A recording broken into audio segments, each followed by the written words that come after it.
Halo semuanya, Assalamualaikum warahmatullahi wabarakatuh. Kembali lagi di Unlimited Channel.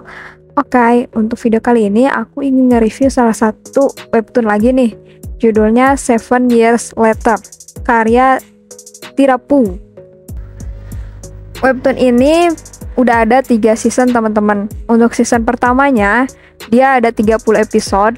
Terus untuk season kedua dia ada 26 episode, dan season ketiga dia baru masuk ke 1 episode untuk yang bisa kita nikmatin gratis. Di 19 April lalu nih baru keluar nih season 3-nya.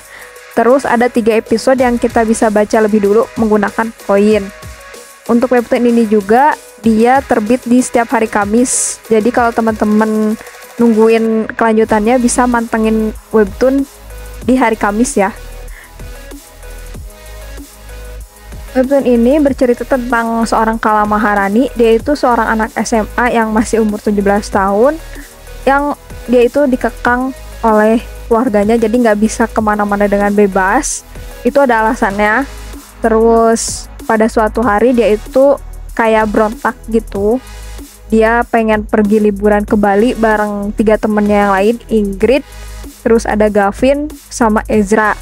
Nah, di Bali inilah awal mula kekuatannya Kala itu terdeteksi. Jadi ketika dia di Bali, dia ada kasus lah gitu sama ayahnya. Terus ayahnya itu udah di luar batas. Terus Kala itu sedih, dia nangis, dia lari pokoknya menuju ke pantai. Dia udah di pantai tapi maksudnya menuju ke air laut gitu. Dia lari pokoknya kayak sakit hati gitu. Terus tiba-tiba dia itu kayak tenggelam. Dan ketika dia sadar, dia itu ditolongin sama orang yang lagi surfing. Dan ada plot twist di sini, ternyata orang yang lagi surfing itu adalah Ezra, teman SMA-nya Kala. Cuman bedanya di sini Ezra itu dia udah kuliah. Jadi waktu itu udah berjalan 7 tahun lamanya dari ketika Kala tenggelam. Padahal Kala sendiri dia baru ngerasain cuman beberapa menit lah, beberapa detik. Nah, ini bukan spoiler juga ya teman-teman. Ini ada di ringkasan webtoonnya. Jadi teman-teman bisa baca sendiri di webtoonnya. Itu ada ringkasan ceritanya kayak gitu. Nah, untuk pemeran tambahan lainnya itu ada kayak neneknya Kala, terus ada ibunya juga, ada adiknya juga. Sama nanti itu di season 2 ada pemeran baru lagi. Jadi di tiap seasonnya itu beda-beda sih permasalahannya. Di season 1 kita itu lebih difokusin ke time travelnya Kala. Jadi awal-awal time travelnya Kala. Dan ada plot twist lagi di mana di sini neneknya Kala itu ternyata dia bisa time travel juga. Cuman aku sendiri sama beberapa pembaca yang lainnya, kalau teman-teman baca nanti di halaman kolom komentar itu curiga kalau ini tuh bukan neneknya Kala, tapi Kala itu sendiri ketika masih muda. Ya dewasa lah, umuran kuliah atau di atas itu kerja itu. Tapi untuk saat ini di season 1 season 2 orang ini tuh mengaku sebagai nenek Sukma, neneknya Kala gitu. Nah, untuk season 1 ini sendiri dia berakhir di kisah ketika Kala diperlihatkan masa depan oleh neneknya. Itu endingnya benar-benar ngegantung, tapi untungnya season 2 nya itu udah ada sih, karena aku baru baca sekarang ya. Nah, pas udah baca season kedua, dia ngegantung ketika dia punya masalah dengan adiknya. Jadi selama 7 tahun ini kan adiknya berarti hidup sendiri ya, nggak ada sosok seorang kakak.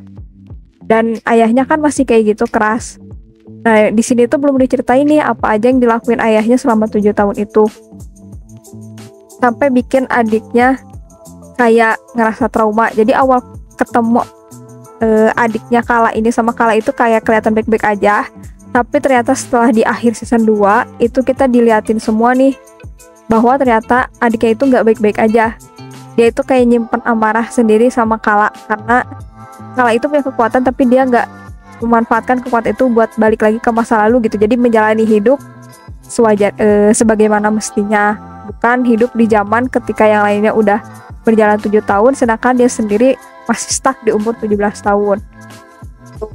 Nah, untuk season 3 nya sendiri aku bisa nge-review karena baru 1 episode. Dan kebetulan aku juga termasuk orang yang penasaran gimana kelanjutannya. Menyesal sih sedikit kenapa bacanya nggak nunggu season 3 tamat, tapi justru itu menariknya ya, kita nunggu per minggunya. Itu menariknya dari webtoon ini.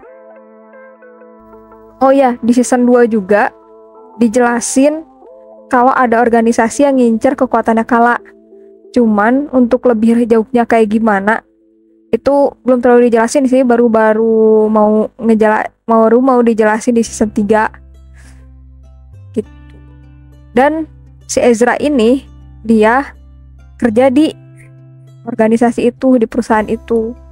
Jadi nggak tahu tah, karena di episode 1 ini endingnya kayak Kala itu habis sedih, dia baru dibentak sama adiknya kayak gitu, terus tiba-tiba dia balik lagi ke 7 tahun yang lalu, tapi ada paradoks gitu. Pokoknya aku penasaran untuk lanjutan season 3 aja. Dan teman-teman juga saranin baca banget, dan ini grafisnya untuk gambar-gambarnya juga itu enak banget untuk dilihat, nggak bikin sakit mata gitu. Si detail-detailnya juga enak gitu, jadi tiap karakter itu kelihatan bedanya.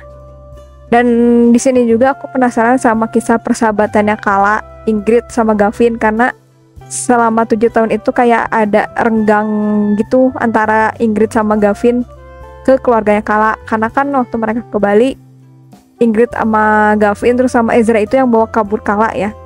Nah itu dari situ. Cuman Ezra ini kayak tiap tahunnya atau tiap minggunya itu dia kayak selalu datang ke rumahnya Kala untuk minta maaf atau sekedar ngebantu ibunya Kala. Jadi Ezra ini masih dapat lampu hijau lah untuk ketemu Kala. Nah, kayaknya itu aja sih yang bisa aku share. Soalnya kalau semuanya dijabarin nanti jadi nge-spoilerin seluruh isi webtoonnya. Tapi yang pasti aku rekomendasiin banget untuk teman-teman baca webtoon ini. Ceritanya menarik, alurnya juga maju mundur. Terus sekarang season 3-nya udah ada beberapa episode. Jadi mungkin itu aja ya untuk review aku dari untuk webtoon ini. Nilainya 4,5 dari 5. Oke, terima kasih udah menonton review webtoon kali ini. Cukup sekian videonya. Assalamualaikum warahmatullahi wabarakatuh. Jangan lupa like, comment, share, and subscribe. Bye-bye.